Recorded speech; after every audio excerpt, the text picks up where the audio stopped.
Hey, what's going on everybody? Steve here. In this video, I want to talk about the various ways that you can source products, undervalued products, to be able to resell on Amazon for a profit. So if you don't know who I am, my name's Steve. I've been reselling products since about 2012 is when I first started. I actually started by flipping bicycles on Craigslist back when Craigslist was really popular, and I did that for like an entire summer. I did like 20,000 in sales. Then after that, I sold on eBay for about 5 or 6 years full time. And I think like halfway through, I started selling on Amazon as well. And then eventually towards the end, I was like, Amazon's way easier. At least back then it was. Amazon's quite a bit harder now. But it was just like so much easier to scale and make money. And, you know, I didn't have to, like have physical employees and a warehouse space, because with Amazon, they have something called FBA. That's fulfillment by Amazon, where essentially you can buy all the products, ship it to Amazon's warehouses, and then they pick it, pack it, and ship it, deal with customer service. So I started really going towards that. And that's really been my focus. I mean, the last year I've done over $700,000 in sales. I do online arbitrage now. And in this video, I'm going to talk about the different ways that I'm sourcing and some of the ways that I'm seeing other people source as well for Amazon, okay? So if you're brand spanking new to selling on Amazon, I would say less than a year. Right? I would say the best ways that I'm seeing people have success with the lowest amount of risk are one of a couple different ways. Number one, going to thrift stores, right? Going to places like Goodwill, Salvation Army. I'm here in Connecticut, so Savers is very popular. It's like the size of Walmart. It's an amazing thrift store. Also in Connecticut, we have a place called Red, White, and Blue. So I'm not gonna say it's a mom and pop thrift store, but it's not like a chain, but it's another one. It's even bigger than Savers. But thrift stores are really great. The downside with thrift stores is they're mega competitive. The good thing is there's always new inventory coming out depending on, where you live and whatnot. So thrift stores are great. Inventory's cheap. The prices at thrift stores have gone up a lot over the years. I remember going to,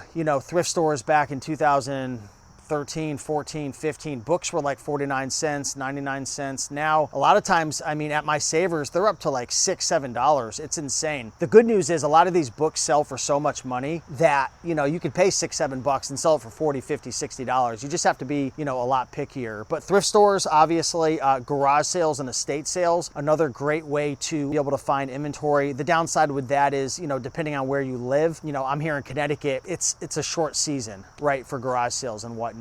If you live in Florida, you're gonna have them all year long for the most part. Mega competitive as well, but again, you can only be at so many places at one time. So if you go onto like Facebook Marketplace, or there's an app called Yard Sale Treasure Map, you can actually pretty much find all of the garage sales and put a little map together, a little route, and find those deals. Estate sales as well, again, the downside, they're usually only maybe 1 or 2 days per week, and depending on where you live. But these are all great places to be able to find inventory on the cheap. Again, the downside is there's limited amounts of inventory.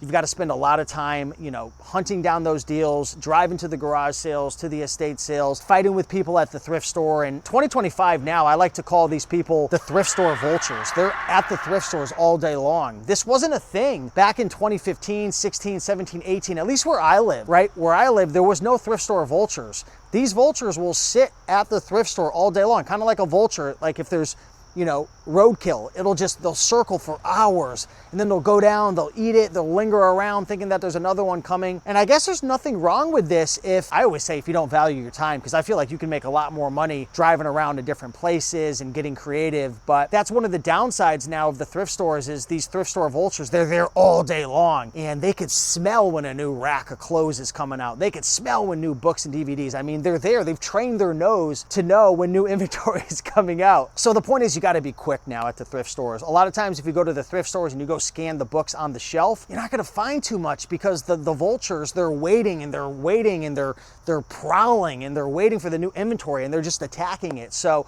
you got to be quick. You got to wait for the new carts to come out at Goodwill, Savers, and you got to be ready for when the new board games, the new DVDs come out. So, if you don't have any thrift store vultures at your thrift store, that's a good sign. Other ways people are finding inventory, right? I talked about thrift stores. I talked about garage sales. sales. Library sales, right? Library sales, go to a website called booksalefinder.com. This is a great website to be able to find library sales. Again, a lot of them are mega competitive, but there's so much inventory. You do have to move quick. You do have to have a barcode scanner, but there's DVDs there as well, right? It's not just, you know, and sorry, there's bugs flying around, so if you keep seeing me do this, I've got a pond behind my house. But there's DVDs, right? There's CDs, there's books. So get ungated. If you're not ungated, get ungated, right? But library sales are fantastic. And a quick tip is to go after the library sales in your local town that aren't advertised on Book Sale Finder, right? Where I live in my local town, they have a little book sale once a week, and it's not huge. You're not going to get rich off of it, but there's not a lot of competitors. You're not going to see, you know, a lot of the vultures hanging around because maybe they just don't know about it. So thrift stores, library sales, garage sales, flea markets is great as well. You're just not going to find a ton of inventory. Consignment shops, another place to find sometimes some books and DVDs and CDs, games, different things like that. And then I would say last but not least, in terms of like the low hanging fruit, the lowest risk is locally, right? Visiting some local auctions, Facebook Marketplace, right? Looking on Facebook Marketplace for, you know, new listings of books and DVDs and lots of DVDs. Also, Nextdoor app.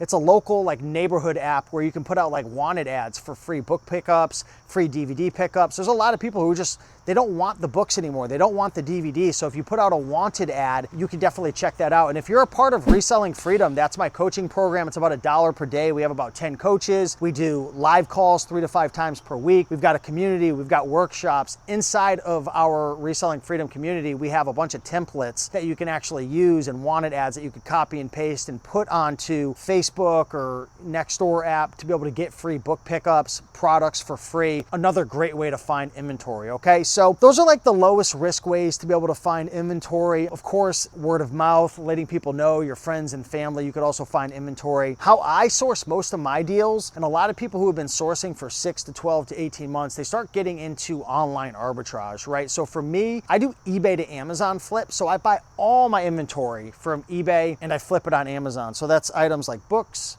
DVDs, and I'll put some, you know, I'll show some pictures and sales that I've had on this video so you can see some of the different items that I'm flipping. But I flip office supplies, board games, I flip a lot of toys, a lot of DVDs, right? I've sold over 10,000 DVDs from eBay to Amazon. Books, I mean, there's so many products that you can literally buy on eBay and flip on Amazon. So I've developed a tool called Replay Catcher. So essentially Replay Catcher tracks and monitors and scrapes eBay 24/7 for deals that are much more profitable on Amazon, right? So say for example, I don't know, say there's a DVD selling for like 75 bucks on Amazon. If that DVD comes up for sale for $30 or less, or is gonna make me 50% ROI or at least $10 profit, just as an example, you can set up filters. Replay Catcher will find it, bring it to me, notify me, and then I could purchase it. So that's how I buy most of my items, right? Definitely a bit more of an advanced strategy. So, you know, if you're brand spanking new, I wouldn't start off with that. I would start with the thrift stores, library sales, garage sales, flea markets, consignment stores, pawn shops. I didn't mention that one. Pawn shops, if you're ungated in DVDs, I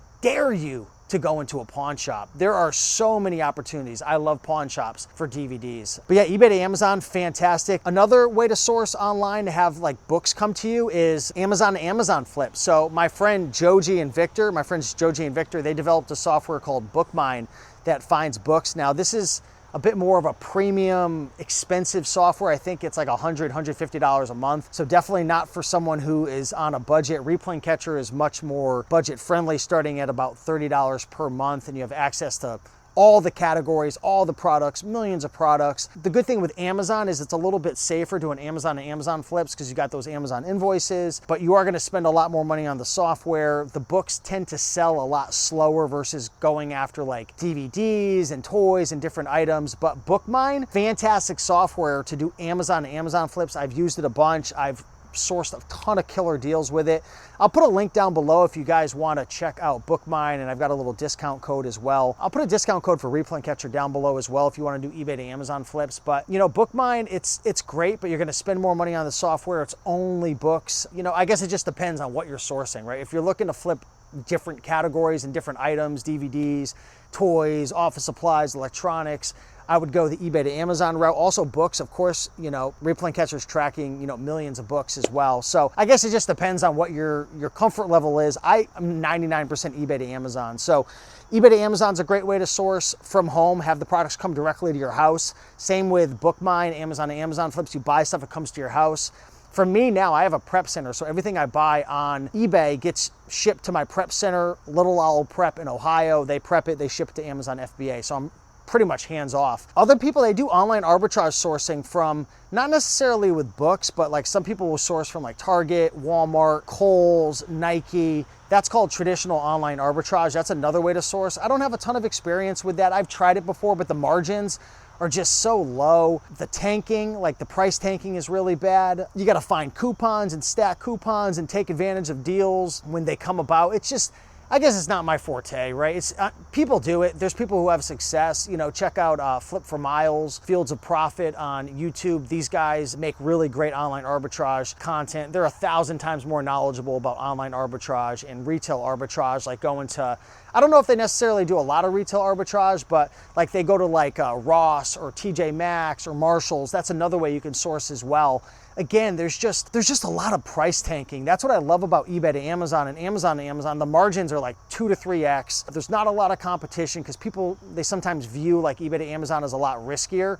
But I mean, I have a perfectly clean account. I've sold 35,000 products from eBay to Amazon. I sell mostly new, which people say is even riskier, and I'm perfectly clean. I mean, maybe there'll be a time and day where I make a video saying I'm gone, but that could happen. That happens to people who do wholesale and private label, right? Those are other models as well. Private label is starting your own brand, which is gonna cost tens of thousands of dollars. Wholesale is going to like distributors or manufacturers and building relationships, much more advanced. I don't really recommend those, especially for my audience. A lot of you guys are on the newer side and just trying to make 5, 10K a month, right? Wholesale, private label, a lot more money, completely different business, much more advanced. But I would say, honestly, if you're new, stick to the thrift stores, garage sales, library sales, Facebook Marketplace, Nextdoor app.